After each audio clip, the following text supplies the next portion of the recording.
ସୁଖ ଦୁଃଖ ଭୋଗ ବେଦନା ଯାହା ସୁମୋ ପାଶେ ତୁମ୍ଭ ଦାନ ବୋଲି ଆଦରେ ବରି ନେବି ହରଷେ ଗୋଟି ଗୋଟି ତୁମ୍ଭ ଦାନ ମୋ ଠାରେ ଦିବ୍ୟ ସମ୍ପଦ ବୋହି ଆଣିବେ ମୋ ସମୀପେ ଅପରୂପ ଆନନ୍ଦ। ଦୁର୍ଗା ସ୍ତୋତ୍ର। ମାତଃ ଦୁର୍ଗେ ସିଂହ ବାହିନୀ ସର୍ବଶକ୍ତି ଦାୟିନୀ ମାତଃ ଶିବପ୍ରିୟେ ତୋର ଶକ୍ତ୍ୟଂଶ ଜାତ ଆମ୍ଭେମାନେ ଭାରତବର୍ଷର ଯୁବକଗଣ ତୋର ମନ୍ଦିରରେ ଆସୀନ ପ୍ରାର୍ଥନା କରୁଛୁ। ଶୁଣ ମାତଃ ଆବିର୍ଭୂତ ହୁଅ ପ୍ରକାଶ ହୁଅ। ମାତଃ ଦୁର୍ଗେ ଯୁଗେ ଯୁଗେ ମାନବ ଶରୀରରେ ଅବତୀର୍ଣ୍ଣ ହୋଇ ଜନ୍ମେ ଜନ୍ମେ ତୋର ହିଁ କାର୍ଯ୍ୟ କରି ତୋର ଆନନ୍ଦ ଧାମରେ ଫେରିଯାଉ। ଏଥର ବି ଜନ୍ମ ହୋଇ ତୋହରି କାର୍ଯ୍ୟରେ ହିଁ ଆମ୍ଭେମାନେ ବ୍ରତୀ। ଶୁଣ ମାତଃ ଏହି ଭାରତବର୍ଷେ ସହାୟ ହୁଅ। ମାତଃ ଦୁର୍ଗେ ସିଂହ ବାହିନୀ ତ୍ରିଶୂଳ ଧାରିଣୀ ବର୍ମ ଆବୃତ ସୁନ୍ଦର ଶରୀରେ ମାତଃ ଜୟଦାୟିନୀ ତୋ ପ୍ରତୀକ୍ଷାରେ ଭାରତ ରହିଅଛି। ତୋର ସେହି ମଙ୍ଗଳମୟ ମୂର୍ତ୍ତି ଦେଖିବାକୁ ଉତ୍ସୁକ। ଶୁଣ ମାତଃ ଏହି ଭାରତବର୍ଷେ ଆବିର୍ଭୂତ ହୁଅ ପ୍ରକାଶ ହୁଅ। ମାତଃ ଦୁର୍ଗେ ବଳଦାୟିନୀ ପ୍ରେମଦାୟିନୀ ଜ୍ଞାନଦାୟିନୀ ଶକ୍ତି ସ୍ୱରୂପିଣୀ ଭୀମେ ସୌମ୍ୟ ରୁଦ୍ର ରୂପିଣୀ ଜୀବନ ସଂଗ୍ରାମେ ଭାରତ ସଂଗ୍ରାମେ ତୋର ପ୍ରେରିତ ଯୋଦ୍ଧା ଆମ୍ଭେମାନେ। ଦିଅ ମା ପ୍ରାଣେ ମନେ ଅସୁରର ଶକ୍ତି ଅସୁରର ଉଦ୍ୟମ ଦିଅ ମା ହୃଦୟରେ ବୁଦ୍ଧିରେ ଦେବ ଚରିତ୍ର ଦେବ ଜ୍ଞାନ। ମାତଃ ଦୁର୍ଗେ ଜଗତ୍ ଶ୍ରେଷ୍ଠ ଭାରତ ଜାତି ନିବିଡ଼ ତିମିରରେ ଆଚ୍ଛନ୍ନ ଥିଲା। ତୁ ହିଁ ମାତଃ ଗଗନ ପ୍ରାନ୍ତରେ ଅଳ୍ପ ଅଳ୍ପ ଉଦୟ ହେଉଛୁ। ତୋର ସ୍ୱର୍ଗୀୟ ଶରୀର ତିମିର ବିନାଶିନୀ ଆଭାର ଉଷାର ପ୍ରକାଶ ହେଲା। ଆଲୋକ ବିସ୍ତାର କର ମାତଃ ତିମିର ବିନାଶ କର। ମାତଃ ଦୁର୍ଗେ ଶ୍ୟାମଳା ସର୍ବ ସୌନ୍ଦର୍ଯ୍ୟ ଅଳଙ୍କୃତା ଜ୍ଞାନ ପ୍ରେମ ଶକ୍ତିର ଆଧାର ଭାରତ ଭୂମି ତୋର ବିଭୂତି ଆଜି ପର୍ଯ୍ୟନ୍ତ ଶକ୍ତି ସଂହରଣରେ ଆତ୍ମଗୋପନ କରିଥିଲା।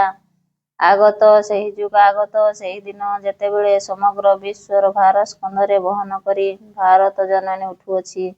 ଆସ ମାତଃ ପ୍ରକାଶ ହୁଅ। ମାତଃ ଦୁର୍ଗେ ତୋର ସନ୍ତାନ ଆମ୍ଭେମାନେ ତୋ ପ୍ରସାଦରେ ତୋ ପ୍ରଭାବରେ ମହତ୍ କାର୍ଯ୍ୟ ମହତ୍ ଭାବର ଉପଯୁକ୍ତ ହେଉ। ହେ ମାତଃ ବିନାଶ କର କ୍ଷୁଦ୍ରତା ବିନାଶ କର ସ୍ୱାର୍ଥ ବିନାଶ କର ଭୟ। ମାତଃ ଦୁର୍ଗେ କାଳୀ ରୂପିଣୀ ନୈଗୁଣ୍ଡ ମାଳିନୀ ଦିଗମ୍ବରେ କୃପାଣ ପାଣି ଦେବୀ ଅସୁର ବିନାଶିନୀ କ୍ରୂର ନିନାଦରେ ଅନ୍ତସ୍ତରୀକୁ ବିନାଶ କର। ଗୋଟିଏ ବି ଯେପରି ଆମ୍ଭମାନଙ୍କ ମଧ୍ୟରେ ଜୀବିତ ରହି ନପାରେ ବିମଳ ନିର୍ମଳ ଯେପରି ହେଉ ଏହି ପ୍ରାର୍ଥନା ମାତଃ ପ୍ରକାଶ ହୁଅ। ମାତଃ ଦୁର୍ଗେ ସ୍ୱାର୍ଥ ଭୟ କ୍ଷୁଦ୍ରାଶ୍ରୟତାରେ ମ୍ରିୟମାଣ ଭାରତ ହେ ମାତଃ ଆମମାନଙ୍କୁ ମହତ୍ କର ମହତ୍ ପ୍ରୟାସୀ କର ଉଦାର ଚେତା କର ସତ୍ୟ ସଂକଳ୍ପ କର ଯେପରି ଆଉ ଅଳ୍ପାସି ନିଶ୍ଚେଷ୍ଟ ଅଳସ ଭୟଭୀତ ନ ହଉ। ମାତଃ ଦୁର୍ଗେ ଯୁଗ ଶକ୍ତି ବିସ୍ତାର କର ଆମେ ହିଁ ତୋର ପ୍ରିୟ ଆଜି ସନ୍ତାନ। ଆମ୍ଭମାନଙ୍କ ମଧ୍ୟରେ ଲୁପ୍ତ ଶିକ୍ଷା ଚରିତ୍ର ମେଧାଶକ୍ତି ଶ୍ରଦ୍ଧା ଭକ୍ତି ତପସ୍ୟା ବ୍ରହ୍ମଚର୍ଯ୍ୟ ସତ୍ୟ ଜ୍ଞାନ ବିକାଶ କରି ଜଗତରେ ବିତରଣ କର। ମାନବ ସହାୟ ଦୁର୍ଗତି ନାଶିନୀ ଜଗଦମ୍ବେ ପ୍ରକାଶ ହୁଅ। ମାତଃ ଦୁର୍ଗେ ଅନ୍ତସ୍ତରୀକୁ ସଂହାର କରି ବାହାରର ବାଧାବିଘ୍ନ ନିର୍ମୂଳ କର। ବଳଶାଳୀ ପରାକ୍ରମୀ ଉନ୍ନତ ଚେତା ଆର୍ଯ୍ୟ ଜାତି ଭାରତର ପବିତ୍ର କାନନେ ଉର୍ବର କ୍ଷେତ୍ରେ ଗଗନ ସହଚର ପର୍ବତ ତଳେ ଭୂତ ସଲୀଳା ନଦୀ ତୀରେ ଏକତା ପ୍ରେମ ସତ୍ୟ ଶକ୍ତି ଶିଳ୍ପ ସାହିତ୍ୟ ବିକ୍ରମ ଜ୍ଞାନରେ ଶ୍ରେଷ୍ଠ ହୋଇ ନିବାସ କରୁ। ମାତୃ ଚରଣରେ ଏହା ହିଁ ପ୍ରାର୍ଥନା ପ୍ରକାଶ ହୁଅ। ମାତଃ ଦୁର୍ଗେ ଆମ୍ଭମାନଙ୍କ ମଧ୍ୟରେ ଯୁଗ ବଳରେ ପ୍ରବେଶ କର ଆମ୍ଭେମାନେ ହୋଇ ଉଠୁ ତୋର ଯନ୍ତ୍ର ଅଶୁଭ ବିନାଶୀ ତରବାରୀ ଅଜ୍ଞାନ ତିମିର ବିନାଶୀ ପ୍ରଦୀପ ହେ ମାତଃ ଭାରତର ଯୁବଗଣଙ୍କର ଏହି ବାସନା ପୂର୍ଣ୍ଣ କର। ଯନ୍ତ୍ରୀ ହୋଇ ଯନ୍ତ୍ର ଚଳାଅ ଅଶୁଭ ହନ୍ତ୍ରୀ ହୋଇ ତରବାରୀ ଘୁରାଅ ଜ୍ଞାନ ଦୀପ୍ତି ପ୍ରକାଶିନୀ ହୋଇ ପ୍ରଦୀପ ଧର ପ୍ରକାଶ ହୁଅ। ମା ତ ଦୁର୍ଗେ ତୋତେ ପାଇଲେ ଆଉ ବିସର୍ଜନ କରିବୁ ନାହିଁ। ଶ୍ରଦ୍ଧା ଭକ୍ତି ପ୍ରେମର ଡୋରରେ ବାନ୍ଧି ରଖିବୁ। ଆସ ମା ତୋ ଆମମାନଙ୍କ ମନ ପ୍ରାଣ ଶରୀରରେ ପ୍ରକାଶ ହୁଅ। ବୀର ମାର୍ଗ ପ୍ରଦର୍ଶିନୀ ଆସ ଆଉ ବିସର୍ଜନ କରିବୁ ନାହିଁ। ଆମମାନଙ୍କ ସମଗ୍ର ଜୀବନ ହେଉ ନିରବଚ୍ଛିନ୍ନ ମାତୃପୂଜା। ଆମମାନଙ୍କର ସକଳ କାର୍ଯ୍ୟ ଅବିରତ ପବିତ୍ର ପ୍ରେମମୟ ଶକ୍ତିମୟ ମାତୃସେବା ବ୍ରତ ହେଉ। ଏହା ହିଁ ପ୍ରାର୍ଥନା। ମା ତୋ ଭାରତରେ ଆବିର୍ଭୂତ ହୁଅ, ପ୍ରକାଶ ହୁଅ। ମା ବହି ତୃତୀୟ ଅଧ୍ୟାୟ। ଯଦି ଜୀବନ ପଥରେ ସକଳ ଭୟ ସଙ୍କଟ ଏବଂ ସର୍ବନାଶ ବିରୁଦ୍ଧରେ କବଚବୃତ ହୋଇ ଚାଲିବାକୁ ଚାହଁ, ତେବେ କେବଳ ଦୁଇଟି ଜିନିଷ ପ୍ରୟୋଜନ। ସେ ଦୁଇଟି ସର୍ବଦା ଏକ ସାଙ୍ଗରେ ରହେ। ପ୍ରଥମଟି ହେଲା ମା ଭଗବତୀ କରୁଣା, ଆଉ ଦ୍ୱିତୀୟଟି ହେଲା ତୁମ ଆଡ଼େ ଶ୍ରଦ୍ଧା ନିଷ୍ଠା ସମର୍ପଣ ଗଠିତ ତୁମର ଅନ୍ତଃକରଣ। ତୁମର ଶ୍ରଦ୍ଧା ହେବା ଉଚିତ ଶୁଦ୍ଧ ସରଳ ଏବଂ ପୂର୍ଣ୍ଣ। ମନ ଓ ପ୍ରାଣର ଅହମାତ୍ମ ଶ୍ରଦ୍ଧା, ଯେଉଁ ଶ୍ରଦ୍ଧାକୁ ଚାବିଳାସ ଗର୍ବ ଆତ୍ମାଭିମାନ ମଦଦମ୍ଭ ସ୍ୱେଚ୍ଛାଚାରିତା ବ୍ୟକ୍ତିଗତ ଦାବୀ ନିମ୍ନ ପ୍ରକୃତିର ସକଳ ତୁଚ୍ଛ ତୃତୀୟର କାମନା କଳୁଷିତ କରି ରଖିଛି, ସେ ଶ୍ରଦ୍ଧାର ଅନତ ଅଧମାଚ୍ଛନ୍ନ ଶିଖା ସଲକ ଦିଗରେ ଊର୍ଦ୍ଧ୍ୱକୁ ପ୍ରଜ୍ୱଳିତ ହୋଇ ଉଠେ ନାହିଁ। ମନରେ ଭାଗବତ କର୍ମ ଓ ଭାଗବତ ଅଭିଭକ୍ତିରେ ସାହାଯ୍ୟ ନିମିତ୍ତ ତୁମକୁ ତୁମର ଜୀବନ ଦିଆହୋଇଛି। ଆଉ କିଛି ଆକାଙ୍କ୍ଷା କର ନାହିଁ। କେବଳ ଦିବ୍ୟ ଚେତନାର ବିଶୁଦ୍ଧି ଶକ୍ତି ଜ୍ୟୋତି ପ୍ରତାପ ସନ୍ଧି ଆନନ୍ଦ ସକାଶେ ଆକାଙ୍କ୍ଷା କରାଯାଉ, ଯେପରିକି ସେହି ଚେତନା ତୁମ ମନ ପ୍ରାଣ ଦେହକୁ ରୂପାନ୍ତରିତ ଓ ସର୍ବାଙ୍ଗ ସୁନ୍ଦର କରି ଗଢ଼ିବା ନିମିତ୍ତ ସତତ ସଚେଷ୍ଟ ହୋଇଉଠିବ। ଆଉ କିଛି ଚାହିଁ ନାହିଁ। କେବଳ ପୃଥିବୀ ଉପରେ ତୁମ ମଧ୍ୟରେ ଯେଉଁମାନେ ଅଧିକାର ପାଇଛନ୍ତି, ଯେଉଁମାନଙ୍କୁ ଗ୍ରହଣ କରାଯାଇଛି, ସେମାନଙ୍କ ମଧ୍ୟରେ ଭାଗବତ ଆଧ୍ୟାତ୍ମିକ ଅତି ମାନସ ସତ୍ୟ ଓ ତାହାର ବାସ୍ତବ ସିଦ୍ଧିକୁ ଚାହଁ ଏବଂ ଚାହଁ ସେହି ଅବସ୍ଥା ଓ ବ୍ୟବସ୍ଥା ଯାହାର ଆନୁକୂଲ୍ୟରେ ହେବ। ଏହି ସତ୍ୟର ସୃଷ୍ଟି ଏବଂ ସକଳ ବିଧ ଶକ୍ତିର ପୂର୍ଣ୍ଣ ବିଜୟ ତୁମର ଆନ୍ତରିକତା ଓ ତୁମର ସମର୍ପଣ ହେଉ। ଯଥା ତୁମକୁ ସମ୍ପୂର୍ଣ୍ଣ ଯେବେ ତୁମକୁ ନିଜକୁ ଦେଇଦେବାକୁ ହୁଏ, ତେବେ ନିଶ୍ଚୟ ଦେଇଦିଅ। କୌଣସି ଦାବୀ, କୌଣସି ସର୍ତ୍ତ, କୌଣସି କୁଣ୍ଠିତ ରଖ ନାହିଁ, ଯଦ୍ୱାରା ତୁମର ସକଳ ବସ୍ତୁ ବିଭଜନୀକୃତ ହୋଇଯିବ। ଅହଙ୍କାର ପାଇଁ ଅଥବା ଅନ୍ୟ କୌଣସି ଶକ୍ତିକୁ ଦେବା ସକାଶେ ଯେପରି ଆଉ କିଛି ଅବଶିଷ୍ଟ ନଥିବ। ତୁମର ଶ୍ରଦ୍ଧା, ତୁମର ଆନ୍ତରିକତା ଓ ସମର୍ପଣ ଯେତେ ପୂର୍ଣ୍ଣତର ହେବ, ମାଙ୍କ କରୁଣା ଅଭୟ ସେତେ ହିଁ ଧୈର୍ଯ୍ୟ ହେବ। ଯଦି ମା ଭଗବତୀର କରୁଣା ଅଭୟ ତୁମ ସଙ୍ଗେ ରହିଛି, ତେବେ ଆଉ ଏପରି କ'ଣ ଅଛି ଯାହା ତୁମକୁ ସ୍ପର୍ଶ କରିବ ବା ଆଉ କାହାକୁ ତୁମେ ଭୟ କରିବ? ଏହି କୃପାରୁ ଅଳ୍ପ ଟିକିଏ ବି ତୁମକୁ ସକଳ ବାଧା ବିପତ୍ତି ସଙ୍କଟରୁ ପାର କରିଦେବ। ତାଙ୍କର ପୂର୍ଣ୍ଣ ଉପସ୍ଥିତି ଯଦି ତୁମକୁ ଆବୃତ କରି ରଖେ, ତେବେ ନିରାପଦରେ ତୁମେ ଚାଲି ଯାଇପାରିବ। କାରଣ ସେ ପଥ ହେଲା ମାଙ୍କର। ଏ ଜଗତରେ ହେଉ ବା ଅଦୃଶ୍ୟ ଜଗତ ସମ୍ମୁଖରେ ହେଉ, କୌଣସି ଶକ୍ତି ତାହା ଯେତେ ଶକ୍ତିଶାଳୀ ହେଉନା କାହିଁକି ତୁମକୁ ସ୍ପର୍ଶ କରିପାରିବ ନାହିଁ। କୌଣସି ବିଷୟ ତୁମ ଚିନ୍ତାର କାରଣ ହୋଇପାରିବ ନାହିଁ। ଏହି କରୁଣାର ସ୍ପର୍ଶରେ ସଂକର୍ଷର ବ୍ୟର୍ଥତା ସାର୍ଥକତା ଦୁର୍ବଳତା ଅମେଘ ସାର୍ଥକତାରେ ପରିଣତ ହୁଏ। କାରଣ ଦୀପଜନିତ ଅନୁକମ୍ପା ହେଲା ପରମେଶ୍ୱରଙ୍କ ଅନୁମତି। ଏବେ ହେଉ ବା ପରେ ହେଉ, ତାହାର ଫଳ ସୁନିଶ୍ଚିତ, ପୂର୍ବ ନିର୍ଦ୍ଦିଷ୍ଟ, ଅସମ୍ଭାବ୍ୟ ଓ ନିରବାଚ୍ୟ। ମା ତୁମ ବଗିଚାରେ ଦିନେ ମୁଁ ବସି, ମା ତୁମ ବଗିଚାରେ ଦିନେ ମୁଁ ବସି, ଭାବୁ ଭାବୁ ତୁମ କଥା, ମୋ ଆସିବା ଦିନ କଥା। ଭାବୁ ଭାବୁ ତୁମ କଥା, ମୋ ଆସିବା ଦିନ କଥା।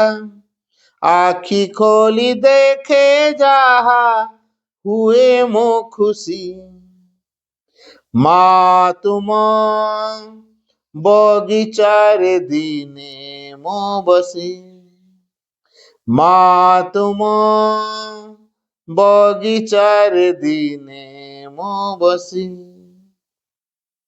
ମୋତେ ଫୁଲ କରି ଦେଇ ହୃଦୟ ମହକ ଭରିଲ,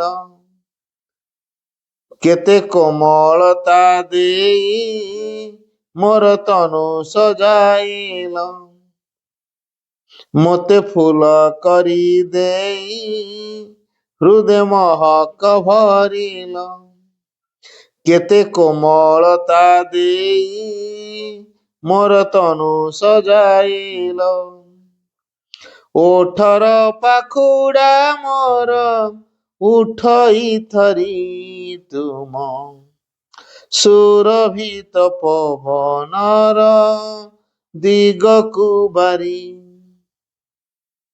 ମା ତୁମ ଆକାଶକୁ ଚାହେଁ ମୋ ନୀତି, ମା ତୁମ ଆକାଶକୁ ଚାହେଁ ମୋ ନୀତି। ମନର ଜଡ଼ତା ଡେଇଁ ପାରେ ନା ମୁଁ ତାକୁ ଛୁଇଁ, ମନର ଜଡ଼ତା ଡେଇଁ ପାରେ ନା ମୁଁ ତାକୁ ଛୁଇଁ। ମୋତେ ସେ ଡାକଇ କିନ୍ତୁ ଦିବସ ନିଶି, ମା ତୁମ ବଗିଚାରେ ଦିନେ ମୁଁ ବସି, ମା ତୁମ ବଗିଚାରେ ଦିନେ ମୁଁ ବସି। ଦିନେ ମନ ଆଇନାରେ ଦେଖେ ଆକାଶ ମଧୁରେ, କହେ ଆସିଛି ମୁଁ ଆଜି ତୋର ଆଲୁଅକୁ ଖୋଜି। ଦିନେ ମନ ଆଇନାରେ ଦେଖେ ଆକାଶ ମଧୁରେ, କହେ ଆସିଛି ମୁଁ ଆଜି ତୋର ଆଲୁଅକୁ ଖୋଜି। ସେ ଆଖିରେ ତା ଛବିକୁ ଦେଇଛି ଆଙ୍କି ତୁମ ପ୍ରେମର ସଙ୍ଗୀତ ଗାଏ ମୋ ମନ ପକ୍ଷୀ। ମା ତୁମ ବଗିଚାରେ ଦିନେ ମୁଁ ବସି, ମା ତୁମ ବଗିଚାରେ ଦିନେ ମୁଁ ବସି। ଭାବୁ ଭାବୁ ତୁମ କଥା, ମୋ ଆସିବା ଦିନ କଥା, ଭାବୁ ଭାବୁ ତୁମ କଥା, ମୋ ଆସିବା ଦିନ କଥା। ଆଖି ଖୋଲି ଦେଖେ ଯାହା ହୁଏ ମୁଁ ଖୁସି, ମା ତୁମ ବଗିଚାରେ ଦିନେ ମୁଁ ବସି, ମା ତୁମ ବଗିଚାରେ ଦିନେ ମୁଁ ବସି।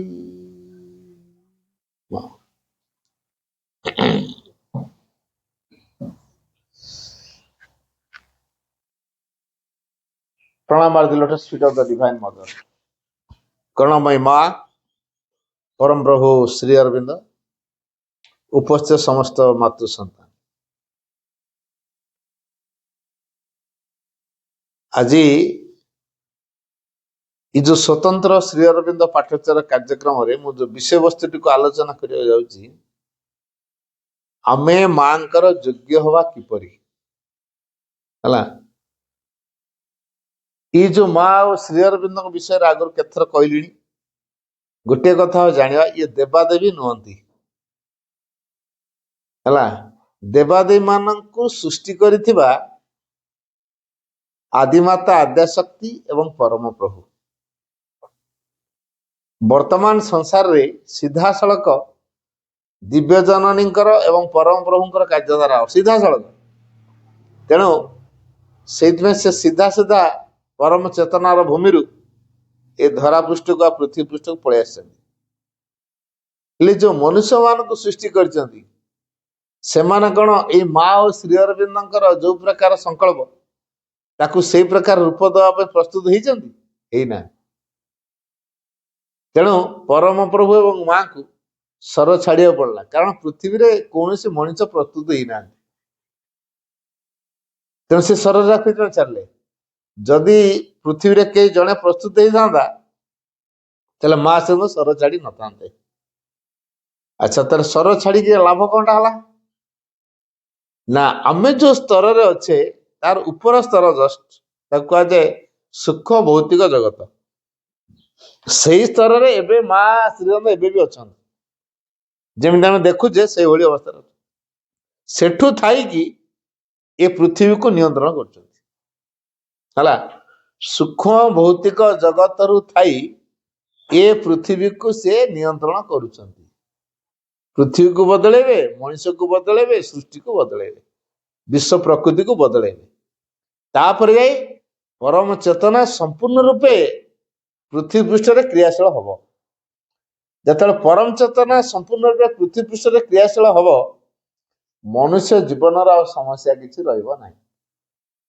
ଯେପର୍ଯ୍ୟନ୍ତ ବିଶ୍ୱ ସ୍ତରରେ ଗୋଟେ ପରିବର୍ତ୍ତନ ହେଇନି ଏବଂ ସେଇ ପ୍ରଭାବ ଆମ ଭିତରେ ଆସିକି ଅନୁପ୍ରବେଶ କରିନା, ଆମ ଭିତରେ କ୍ରିୟା କରିନି, ଆମେ ବଦଳି ଯିବା ବୋଲି ଭାବିବା ଭୁଲ ହେଇଯିବ ହେଲା। ସହଜ ବଦଳି ପାରିବା ନାହିଁ। କାହିଁକି? ମୁଁ ଉଦାହରଣ ଦଉଛି। ଗୋଟେ ସମୟରେ ଭଗବାନ ଶ୍ରୀକୃଷ୍ଣ ଆସିଲେ। ଆଚ୍ଛା, ଶ୍ରୀକୃଷ୍ଣ ଯୋଉ ଆସିଲେ କାହାକୁ ମାରିଥିଲେ? କଂସକୁ। ଆଚ୍ଛା, ବର୍ତ୍ତମାନ କଂସ ମାନେ ଅଛନ୍ତି ନା ନାହିଁ? ଆମେ ସବୁ କଣ? ଆମେ କୌଣସି ଗୁଣରେ କଂସ ରାବଣଠୁ କମ ନୁହେଁ ଯେ ହେଲା। ଆମେ ବି ଗୋଟେ ଗୋଟେ କୁନି କୁନି କଂସ ରାବଣ। ଗୋଟେ କଂସକୁ ସିନା ଶ୍ରୀକୃଷ୍ଣ ମାରିଦେଲେ, କିନ୍ତୁ ବର୍ତ୍ତମାନ କୋଟି କୋଟି କଂସ ତିଆରି ହେଇଛନ୍ତି ସଂସାରରେ, ତାହେଲେ ମାରିଲେ କାହାକୁ? ସେଇ ସମୟରେ ସେ ଗୋଟିଏ କଂସର ଶରୀରଟାକୁ ନଷ୍ଟ କରିଦେଲେ। ତା ଗୁଣ, ତାର ପ୍ରକୃତି, ତାର ସ୍ୱଭାବ, ତାର ଚରିତ୍ର, ତାର ଚେତନା କିଛି ବଦଳିଛି? କଂସର ଯୋଉ ଗୁଣ, ବର୍ତ୍ତମାନ ସେଇ ଗୁଣଧାରୀ ଲୋକ ଅନେକ ନାହାନ୍ତି? ଅନେକ ନାହାନ୍ତି, କୋଟି କୋଟି ଲୋକ ଅଛନ୍ତି। ତାହେଲେ କଂସ ମଲା ବୋଲି କେମିତି କହିବା? ରାବଣର ଯୋଉ ଗୁଣ ଥିଲା, ବର୍ତ୍ତମାନ କୋଟି କୋଟି ରାବଣ ଅଛନ୍ତି, କାରଣ ସେଇ ଗୁଣର ଅଧିକାରୀ ଲୋକ ବହୁତ ହେଲା। ତାହେଲେ ମଲା କିଏ? କେବଳ ରାବଣର ଶରୀରଟା ରହିଛି। କୃଷ୍ଣ ଯୋଉ ମାରିଲେ କଂସକୁ, କଂସର ଶରୀରଟା ଗଲା। ଶ୍ରୀରାମ ମାରିଲେ ରାବଣକୁ, ରାବଣର ଶରୀରଟା ଗଲା ହେଲା। କିନ୍ତୁ ରାବଣର ଗୁଣ, ଚରିତ୍ର, ସ୍ୱଭାବ, ପ୍ରକୃତି, ଚେତନା କିଛି ବଦଳିଛି? ବଦଳି ନାହିଁ। ତାହେଲେ କଣ ହେଲା? ଯଦି ଅବତାର ମାନେ ଆସିଲେ ତଥାପି ସଂସାର ବଦଳିଲା ନାହିଁ, ତାର କାରଣ କଣ? ରବର ଆମେ ସବୁ ଦେଖିଥିବା, ରବର ଟାଣିଦେଲେ କଣ ହବ? ଲମ୍ବିଯିବ ନା ନାହିଁ? ଦି ମୁଣ୍ଡକୁ ଧରିଥିବା ପଡେ, ସେ ଲମ୍ବାରେ ଥିବ। ଯଦି ଗୋଟେ ମୁଣ୍ଡ ଛାଡିଦେଲେ କଣ ହବ? ସେ ପୁଣି ଯୋଉ ଛୋଟିଆଟା ଥିଲା ସେ ଛୋଟିଆ ହେଇଯିବ। ରବରଟା ଛୋଟିଆଟା ଥିଲା, ଟାଣିଦେଲେ ଲମ୍ବା ହେଇଗଲା, ଧରିଥିବା ପର୍ଯ୍ୟନ୍ତ ଲମ୍ବା ହେଇକି ଥିବ। ଗୋଟେ ମୁଣ୍ଡ ଛାଡିଦେଲେ ପୁଣି ଛୋଟିଆ ହେଇଯିବ। ଯୋଉଠି ଥିଲା ସେଇଆ। ସେମିତି ପ୍ରଭୁ ଶ୍ରୀକୃଷ୍ଣ ଆସିଲେ, ଗୋଟେ ସ୍ତର ପର୍ଯ୍ୟନ୍ତ ନେଇଗଲେ, ସେ ଥିବା ପର୍ଯ୍ୟନ୍ତ ଏଟା ଚାଲିଲା ହେଲା। ସେ ଚାଲିଗଲା ପରେ ଆଉ କଣ କୃଷ୍ଣ ଅଛନ୍ତି ନା ତାଙ୍କ ଗୁଣ ଅଛି? କିଛି ନାହିଁ। ସେମିତି ପ୍ରଭୁ ଶ୍ରୀରାମ ଆସିଲେ, ପ୍ରଜାବତ୍ସଳ ରାଜା ହେଲେ, ଲୋକମାନଙ୍କର ମଙ୍ଗଳ କାମନା କଲେ, ସତ୍ୟନିଷ୍ଠ ହେଲେ, ଅସତ୍ କଥା ହେଲା ନାହିଁ, ନୀତି ନିୟମ ଭିତରେ ପୁରା ରହିଲେ। ଯାହା ନୀତି ନିୟମ ସେଇଟା କରାହବ। ନୀତି ନିୟମରୁ ଗୋଟେ ସେ ବହିଷ୍କୃତ ହେଲେନି। ତେଣୁ କଣ ହେଲା? ଶେଷରେ ଶ୍ରୀରାମ ଚାଲିଗଲେ, ତାଙ୍କ ଆଦର୍ଶ ହିଁ ଚାଲିଗଲା, ସ୍ଥାୟୀକି ରହିଲାନି। ଏଇନା କିଏ ପିତୃ ସତ୍ୟ ପାଳନ କରୁଛି? ବାପା ଯାହା କହିଥିବେ ମାନୁଛନ୍ତି ଛୁଆ। ମୋ ବାପା ମତେ ଏଇଆ କହିଥିଲା, ତେଣୁ ମୁଁ ଏଇଆ କରିବି, ଆଉ କିଛି କରିପାରିବିନି, ମାନୁଛନ୍ତି ଛୁଆ? ପିତୃ ସତ୍ୟ ଆଜିକାଲି କେହି ପାଳନ କରୁନାହାନ୍ତି। କାହିଁକି? ଶ୍ରୀରାମଚନ୍ଦ୍ର ତ ଆସିଲେ, ଅବତାର ପୁରୁଷ ହେଇକି ଆସିଲେ, ଆଉ ନୀତି ଆଦର୍ଶର କାର୍ଯ୍ୟ କରିକି ଦେଖେଇକି ଲୋକଙ୍କୁ ଶିଖେଇ ଦେଲେ। ତାପରେ ଲୋକ ଗୁଡା କାହିଁକି ସେଇ ଆଦର୍ଶ ମାନୁନାହାନ୍ତି? କାରଣ ସେ ଶକ୍ତିର ଯେ ଅଧିକାରୀ, ସେ ଥିବା ପର୍ଯ୍ୟନ୍ତ ସେ ଶକ୍ତି ଚାଲେ। ସେ ଶକ୍ତି କାମ କଲା, ସେ ଚାଲିଗଲା ପରେ ପୃଥିବୀ ପ୍ରସ୍ତୁତ ହେଇନି, ତେଣୁ ଆଉ ସେ ଶକ୍ତିଟା କାମ କରିପାରିଲା ନାହିଁ। ଏଇଥିପାଇଁ ମା ଶ୍ରୀରାମ ଆସିଛନ୍ତି ଅତି ମାନସର ପ୍ରଭାବକୁ ନେଇକି। ପୃଥିବୀ ପ୍ରସ୍ତୁତ ହେଇନି, ତେଣୁ କଣ କରାହବ? ତେଣୁ ମା ଶ୍ରୀରାମକୁ ସୂକ୍ଷ୍ମରେ ରହି କାମ କରିବାକୁ ପଡିବ ହେଲା। ତେଣୁ ସୂକ୍ଷ୍ମରେ ରହି ଏ ପୃଥିବୀକୁ ନିୟନ୍ତ୍ରଣ କରୁଛନ୍ତି। ଉପରୁ ଯାହା ନିର୍ଦ୍ଦେଶନା ଆସେ ସେଆଡୁ ଆସିବ, ପୃଥିବୀରେ ସେଇ କାମଟା ହବ। ଏଠି ପୃଥିବୀରେ ମଣିଷ ଯେତେ ବୁଦ୍ଧିଆ ହେଇଥାଉ, ବର୍ତ୍ତମାନ କେତେ ହଜାର କୋଟି ଟଙ୍କା ଦେଲେ ମଣିଷକୁ, ମଲା ମଣିଷକୁ ବଞ୍ଚା ହଉଛି। ଆମେରିକା ଗୋଟେ ବାହାର କରିଛି ହେଲା, ଆମେରିକା ଗୋଟେ ବାହାର କରିଛି, ସେଟା କ୍ଲୋନ ମ୍ୟାନ ବୋଲି କୁହାହଉଛି। ମରିଯାଇଥିବା ଲୋକକୁ ଆଇସି ଭିତରେ ରଖାହବ, ତାପରେ ସେଠୁ ଅଟୋମେଟିକ ବାହାରିବ। ଏଟା କୁହାହଉଛି କ୍ଲୋନ ମ୍ୟାନ ହେଲା। କେତେ ହଜାର କୋଟି ଟଙ୍କା ସେଥିପାଇଁ ଦବାକୁ ପଡୁଛି। ଆଉ କେତେ ଜଣଙ୍କୁ ନେଇକି 32 ନା 36,000 ଲୋକଙ୍କୁ ନେଇକି ଟେଷ୍ଟ କରାଗଲାଣି। ବୁଝିହଉଛି କଣ? ସିଏ ତ ସୃଷ୍ଟି କରିଦେଇପାରେ ହେଲା, କ୍ଲୋନ ମ୍ୟାନ ତିଆରି କରିଦେଇପାରେ, ତା ଭିତରେ ଯୋଉ ଚେତନାଟା ସେଇଟା କରିପାରିବ କି? ତ ସମାଜକୁ ବଦଳେଇବାକୁ ହେଲେ ଚେତନା ଦରକାର ନା ବୁଦ୍ଧି ଦରକାର? ଆଜିର ମଣିଷ ବୁଦ୍ଧିରେ କାମ କରୁଛି, ତେଣୁ କିଛି ଦିନ ପରେ ବୁଦ୍ଧି ପୁରା ନଷ୍ଟ ହେଇଯାଉଛି। କିନ୍ତୁ ଯଦି ଭଗବାନ ଚେତନାରେ ମଣିଷ କାମ କରିବ, ତାହେଲେ ସେଟା ସ୍ଥାୟୀ ହେଇକି ରହିବ। ତେଣୁ ଯୋଉ ଭଗବାନଙ୍କ ଚେତନାରେ ଚାଲିବା ପାଇଁ ହେଲେ ଭଗବାନଙ୍କର ଆଶୀର୍ବାଦ ଦରକାର ନା ନାହିଁ? ଆମ ଭିତରେ ଭଗବାନଙ୍କ ଚେତନା ଅଛି, ସମସ୍ତଙ୍କ ଭିତରେ ଅଛି ହେଲା। କିନ୍ତୁ ସେ ଯୋଉ ଭଗବାନଙ୍କ ଚେତନାଟା କାମ କରିବା ପାଇଁ ତାଙ୍କ ପ୍ରଭାବଟା ଆମ ଭିତରେ କାମ କରିବାକୁ ପଡିବ, ତାହେଲେ ଭଗବତ ଚେତନା ଆମ ଭିତରେ ଜାଗ୍ରତ ହେଇଯିବ। ତେଣୁ ଏଇ ଯୋଉ ଭଗବାନଙ୍କ ଚେତନା ଆମ ଭିତରକୁ ପ୍ରବେଶ କରିବ, କେତେ ଜଣ ଚାହୁଁଛନ୍ତି? ଯିଏ ଚାହୁଁଥିବ ମୋ ଭିତରେ ଭଗବାନଙ୍କ ପ୍ରଭାବ ପ୍ରବେଶ କରୁ, କ୍ରିୟା କରୁ, ତାର ବଦଳିଆଟା ହବ। ତା ଦିଗ ଅଲଗା ହେଇଯିବ, ତା ଜୀବନ ଯାତ୍ରା ଅଲଗା ହେଇଯିବ, ତା ଦୃଷ୍ଟିଭଙ୍ଗୀ ବଦଳିଯିବ, ତା ଚିନ୍ତାଧାରା ବଦଳିଯିବ, ତା ଚେତନା ବଦଳିଯିବ, ତା ପାଇଁ ଘଟିବା ପରିସ୍ଥିତି ଗୁଡ଼ିକ ମଧ୍ୟ ଅଲଗା ହେଇଯିବ। ଆଉ ସାଧାରଣ ସ୍ତରରେ ରହିଲେ ଏତେ ଏତେ ବୋଝ ଚାପା ଦବ ଯେ ସେ ସହିବା ମୁସ୍କିଲ ହେଇଯିବ। ବୁଝିହେଉଛି? ସାଧାରଣ ଚେତନା ରହିଲେ ଇଏ ଯୋଉ ଅତିମାନସ ଶକ୍ତି ମା ଆଶୀର୍ବାଦ ଯୋଉ ଆଣିଛନ୍ତି, ସେ ଏମିତି ଭାବରେ ଚାପା ଦବ ଯେ ଆମେ ତାକୁ ସହ୍ୟ କରିପାରିବା ନାହିଁ ହେଲା। ଆଚ୍ଛା, ଏଇ ବାର ଗୁଡାକ ବର୍ତ୍ତମାନ ଜଳୁଛି, 240 ଭୋଲ୍ଟରେ ଚାଲିଛି। ମୁଁ ତ ହଠାତ୍ 1000 ୱାଟରେ ଛାଡ଼ିଦେବି, 1000 ଭୋଲ୍ଟ ଛାଡ଼ିବି, କିଏ 1200 ଭୋଲ୍ଟ ଛାଡ଼ିବି, କିଏ 2000 ଭୋଲ୍ଟ ଛାଡ଼ିବି। ଏଇଟା କଣ ହବ? ସବୁ ଫାଟିବ ନା ରହିବ? ଦୌଡ଼ାଇ ବାହାରିଯିବ। କାହିଁକି? ସହିପାରିଲାନି, ତାର କାପାସିଟିଠୁ ଅଧିକ ହେଇଗଲା। ସେ ମଣିଷ ବର୍ତ୍ତମାନ ଯୋଉ କାପାସିଟିରେ ଅଛି, ଅତିମାନ ସବୁ ଡାଇରେକ୍ଟ କୁହାଯିବ ଓଲା କାମ କର, ହବ? ମଣିଷ କଣ ହବ? ଚିନ୍ତାତ ହେଇଯିବନି? ଏଇଥିପାଇଁ ପ୍ରସ୍ତୁତିଟା ଦରକାର ହେଲା। ଉଡାଜାହାଜ କହିବେ ଏଇ ପଡିଆରେ ଓହ୍ଲା, ଏଇଠି ହବ।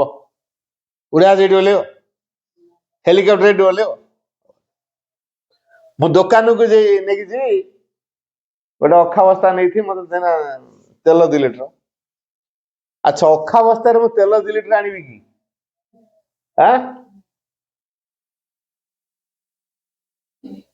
ଅଖାରେ ତେଲ ଆଣି ହବନି। କ୍ଷୀର ଆଣିବା ପାଇଁ ତମେ ବୋଟଲ ଦରକାର, ପନିପରିବା ଆଣିବା ପାଇଁ ତମେ ବେଗ ଦରକାର। ଯୋଉ ଜିନିଷ ପାଇଁ ଯୋଉ ପ୍ରକାର ଆଧାର, ଆଉ ଅତିମାନସ ଭଳିଆ ଶକ୍ତି ପାଇଁ ଆଧାରଟା କେମିତି ଦିଆଯିବ? ଅତିମାନସ ଶକ୍ତିକୁ ଆମେ ଗ୍ରହଣ କରିବା, ତା ପାଇଁ ଆଧାରଟା ପ୍ରସ୍ତୁତ ହବା ଦରକାର କି ନାହିଁ? ତାହେଲେ ଯୋଉ ଅତିମାନସ ଶକ୍ତିକୁ ଗ୍ରହଣ କରିବା ପାଇଁ ଯୋଉ ଆଧାର ପ୍ରସ୍ତୁତ ହବ, କେମିତି ହବ? ଆମେ ସେଟା ଶିଖିବାକୁ ପଡିବ। ପ୍ରଥମ କଥା ହଉଛି ଆମ ପରିବାରକୁ ଆମେ ଦିବ୍ୟ ପରିବାର କରିବା ହେଲା। ପରିବାରକୁ ଯିଏ ଦିବ୍ୟ ପରିବାର କରିବାକୁ ଚାହିଁବ, ସେ ଚିନ୍ତା କରୁଥିବ ମୁଁ ନ ବଦଳିଲେ ମୋ ପରିବାର ଲୋକ ବଦଳିବେ କୋଉଠି? ମୁଁ ମାଙ୍କୁ ନ ଡାକିଲେ ମୋ ପରିବାର ଲୋକ କଣ ମାଙ୍କୁ ଡାକିବେ? ମୁଁ ଯଦି ମାଙ୍କ ବହି ପଢିବିନି, ମୋ ପରିବାର ଲୋକଙ୍କୁ କହିବି ବହି ପଢିବେନି। ମୁଁ ଯାହାଟା କରିବି ସେଇଟା ଅନ୍ୟକୁ କହିଲେ ପ୍ରଭାବ ପକେଇବ। ମୁଁ ଯଦି ବହି ପଢିବି, ଧ୍ୟାନ କରିବି, ଜପ କରିବି, ତାହେଲେ ଅନ୍ୟ ଜଣକୁ କହିବି ତମ ବହି ପଢ, ଧ୍ୟାନ କର, ଜପ କର, ତାହେଲେ କାମ ଦବ ହେଲା। ସ୍ୱାମୀ ବିବେକାନନ୍ଦଙ୍କ ପାଖକୁ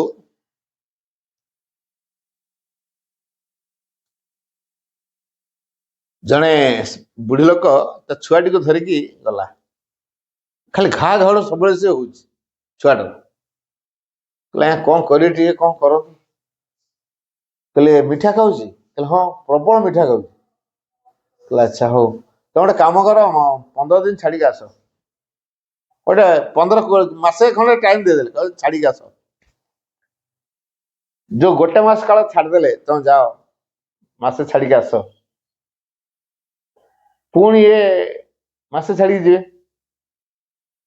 ଏଇ ଯୋଉ ମାସେ ଛାଡିବା ପାଇଁ ଯୋଉ କହିଲେ ଛାଡିକି ଆସ, ତା ଭିତରେ କଣ କଲା ନା ଇଏ ନିଜେ ଆଗରୁ ମିଠା ଖାଉଥିଲେ, ସିଏ ଆଗ ସେଇ ମାସଟା ମିଠା ଛାଡିଲେ। ତାପରେ ଯେତେବେଳେ ସେ ଛୁଆ ଆସିଲା ତା ମା ସହିତ, ତାକୁ କହିଲେ ଆଉ ଆଜିଠୁ ମିଠା ଖାଇବନି ହେଲା। ଏ ଯୋଉ ମିଠା ଖାଇବନି ବୋଲି କହିଲେ, ସେଦିନ ତ କହିଦେଇଥିଲେ ହେଇଥାନ୍ତା।